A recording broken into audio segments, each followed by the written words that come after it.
হাসিনা পালালেও দেশের সংকট এখনো কাটেনি বললেন মির্জা ফখরুল। চোর সন্দেহে পিটিয়ে হত্যা, বিএনপি নেতা সহ 7 জনের বিরুদ্ধে মামলা। জানাবো ইউনূস বাইডেন সেনাপ্রধান নির্বাচন। প্রফেসর ইউনূসকে আমরা সম্মান দিতে চাই বললেন অ্যানি।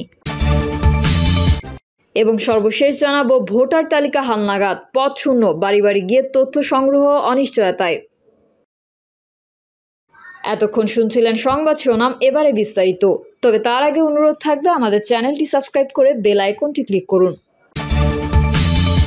হাসিনা পালালেও দেশের সংকট এখনো কাটেনি বললেন মির্জা ফখরুল। শেখ হাসিনা পালিয়ে গেলেও এখনো বাংলাদেশের সংকট কাটেনি বলে মন্তব্য করেছেন বিএনপির মহাসচিব মির্জা ফখরুল ইসলাম আলমগীর। মির্জা ফখরুল বলেন, যে সরকার এসেছে এটা অন্তর্বর্তীকালীন সরকার। এই সরকারের প্রধান নোবেল পুরস্কার পেয়েছেন। বাংলাদেশের মানুষ তাকে ভালোবাসে। বাংলাদেশের মানুষ গণতন্ত্র বিশ্বাস করে মন্তব্য করে তিনি বলেন, মানুষ বিশ্বাস করে একটি অবাধ সুষ্ঠু নির্বাচন দিয়ে একটি পার্লামেন্ট গঠন করতে হবে। সেই পার্লামেন্টের মাধ্যমে দেশ পরিচালিত হবে। তারাও কমিটেড। আমরা বিশ্বাস করি তাদের কথায়। যত দ্রুত সম্ভব তারা নির্বাচনের ব্যবস্থা করবেন।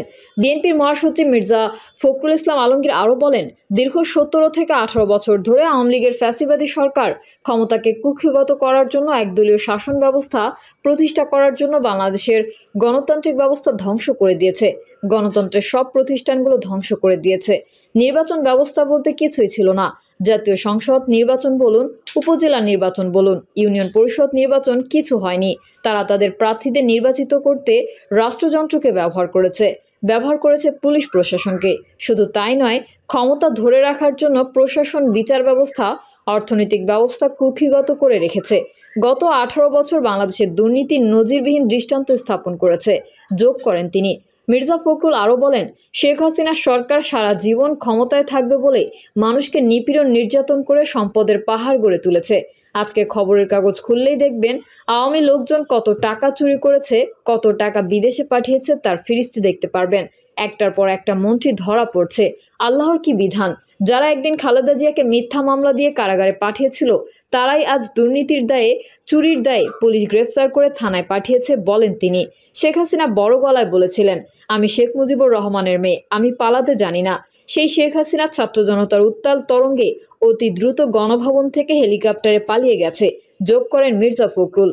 তিনি বলেন, গত 17 বছরে আমাদের প্রায় 1000 লোককে গুম করে ফেলেছে, হাজার হাজার লোককে গুলি করে হত্যা করা হয়েছে, 60 লাখ লোককে মিথ্যা মামলা দেওয়া হয়েছে, লোকজন জেলে গেছে, রাতে ঘুমাতে পারেনি, কোর্টে যায়, হাজিরা দেয়, পুলিশ টাকা চায়, টাকা না দিতে পারলে ধরে নিয়ে যায়, মামলা দেয়।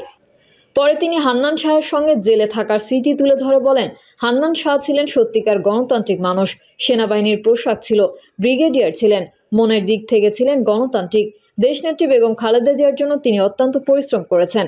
মির্জা ফখরুল বলেন, আওয়ামী লীগ পালাইছে, কিন্তু তারা ষড়যন্ত্র করছে। তারা গাজীপুরে পোশাক কারখানায় ষড়যন্ত্র করছে। তারা পোশাক কারখানা বন্ধ করেছে, আলোচনা করে পোশাক কারখানা খুলেছে। হিন্দু সম্প্রদায়ের উদ্দেশ্যে তিনি বলেন, পূজা আসছে, এসব কেন্দ্র করে তারা অস্থিতিশীল অবস্থা সৃষ্টি করতে পারে। আমি হিন্দু ভাইদের বলবো, আমরা আপনাদের পাশে আছি। পূজার ব্যাপারে নিশ্চয়তা দিতে পারি, দেশের সব মানুষ আপনাদের পাশে থাকবে।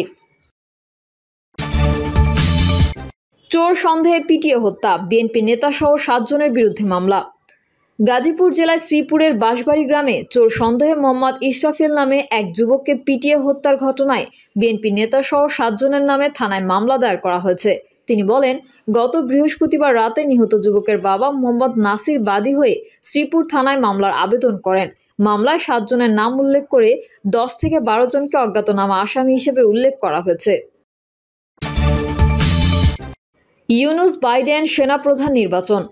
জাতিসংঘের সাধারণ পরিষদের অধিবেশনে যোগ দিতে অন্তর্বর্তী সরকার প্রধান উপদেষ্টা এখন নিউ ইয়র্কে অবস্থান করছেন। এরই মধ্যে তিনি যুক্তরাষ্ট্রের প্রেসিডেন্ট জো বাইডেনের সঙ্গে জাতিসংঘের সদর দপ্তরে সাক্ষাৎ করেছেন। দেশ পুনর্গঠনের জন্য জো বাইডেন ইউনূসের সরকারকে সমর্থন জানিয়েছেন।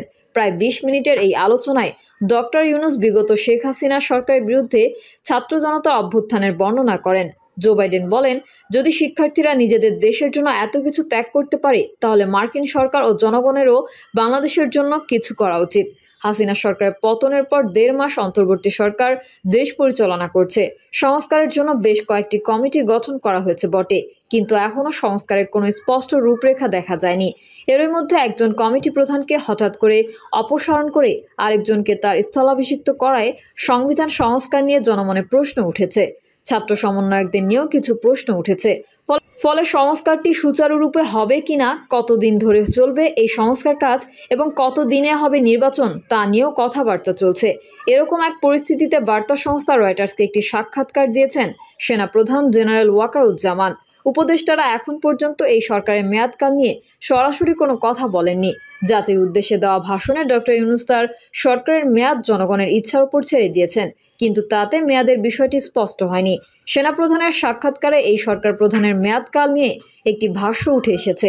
তিনি স্পষ্ট করে বলেছেন, আগামী 1.5 বছরের মধ্যে যেন নির্বাচন হতে পারে, সেই জন্য মোহাম্মদ ইউনূসের সরকারকে যে কোনো পরিস্থিতিতে সমর্থন করবেন তারা। এখানে দুটো বার্তা রয়েছে। এক, যে কোনো পরিস্থিতিতে আগামী 1.5 বছর ইউনূস সরকারকে সমর্থন করে যাবে সেনাবাহিনী। 2, 1.5 বছরের মধ্যে সংস্কার শেষে নির্বাচন দিয়ে গণতন্ত্রে ফিরে আসতে হবে। আমাদের দেশে স্বাধীনতার পর থেকে যেই দলগুলো শাসন ক্ষমতায় এসেছে, সেই দলগুলো দলের অভ্যন্তরে গণতন্ত্র মেনে চলেনি। ক্ষমতায় এসেও তারা দেশে গণতন্ত্রের বিকাশ ঘটায়নি, বরং সরকারি ব্যবস্থাকে দলীয়করণ করার চেষ্টা করেছে। ঠিকমতো সংস্কার কার্য চালিয়ে গণতান্ত্রিক কাঠামো তৈরি না করলে এবং ব্যক্তির নিজের ভেতরে সংস্কার না করলে সত্যিকারের গণতন্ত্র দৃশ্যমান হবে না। জো বাইডেন কিংবা আন্তর্জাতিক বিশ্ব দেশ পুনর্গঠনের সমর্থন দিতে পারেন বটে, কিন্তু মূল কাজটা হতে হবে এই দেশে, এবং সেটা হতে হবে মুক্তিযুদ্ধের প্রতি অঙ্গীকারবদ্ধ হয়েই। সামনের 1.5 বছর জাতীয় জীবনে খুবই গুরুত্বপূর্ণ সময়। দেশ পুনর্গঠনের সময়টি হয়ে উঠুক তাৎপর্যপূর্ণ, আমাদের সেটাই চাওয়া। প্রফেসর ইউনূসকে আমরা সম্মান দিতে চাই, বললেন অ্যানি। প্রফেসর ডক্টর ইউনূসকে এই দেশের মানুষ একটা সরকারের কারণে সম্মান দিতে পারে নাই, আমরা তাকে সম্মান দিতে চাই এবং তার নেতৃত্বে আমরা একটা নতুন রাষ্ট্রকে গড়ে তুলতে চাই। সেটা তিনি একটি গণতান্ত্রিক পন্থায় দেশকে নিয়ে যাবেন, সেই জন্য সর্বাত্মক সহযোগিতা আমরা করব ইনশাল্লাহ। অ্যানি আরও বলেন, আমরা কালকেই ক্ষমতায় গিয়ে লুটপাটের সঙ্গে জড়িত হব এমনটা ভাবার কোনো কারণ নেই। এ সময় তিনি আরও বলেন, বিএনপি ক্ষমতায় আসার জন্য আন্দোলন করেনি, এই দেশটাকে রক্ষা করার জন্য বিএনপি আন্দোলন ও সংগ্রাম করেছে। অ্যানি বলেন, এই সরকার যদি ফেল করে তাহলে বাংলাদেশ ফেল করবে, আমরা বাংলাদেশকে ফেল করতে দিতে চাই না। ওই টকশোতে নাহিদ ইসলাম বলেন, আওয়ামী লীগ ফ্যাসিজমের সঙ্গে জড়িত, গণহত্যার সঙ্গে জড়িত এবং তার বিচার প্রক্রিয়া চলছে। সুতরাং আমরা বলেছি যে এই মুহূর্তে তাদের রাজনীতি করার সুযোগ নাই, তাদের আদর্শ প্রচার করারও সুযোগ নাই। আওয়ামী লীগের রাজনীতি নিষিদ্ধের বিষয়ে তিনি আরও জানান, যে কোনো জাতীয় সিদ্ধান্তের ক্ষেত্রে রাজনৈতিক ঐকমত্যকে সবচেয়ে বেশি গুরুত্ব দিচ্ছি, ফলে অন্যান্য দলগুলোরও এ বিষয়ে মতামত দেওয়ার প্রয়োজন আছে। সার্বিকভাবে আমরা রাজনৈতিক ঐকমত্য হলেই এই বিষয়ে সিদ্ধান্ত নিতে পারি। একটা বিচার প্রক্রিয়া চলছে, আশা করি এই প্রক্রিয়ার মধ্যেই একটা সিদ্ধান্তে পৌঁছাতে পারবো এবং একটা রাজনৈতিক ঐকমত্যে পৌঁছাতে পারবো। প্রিয় দর্শক, এই ছিল এখনকার সর্বশেষ সংবাদ। আপডেট সংবাদ পেতে চ্যানেলটি সাবস্ক্রাইব করে বেল আইকনটি ক্লিক করুন। কমেন্টে আপনার মতামত জানিয়ে আমাদের সাথেই থাকুন। ধন্যবাদ সবাইকে। আল্লাহ হাফেজ।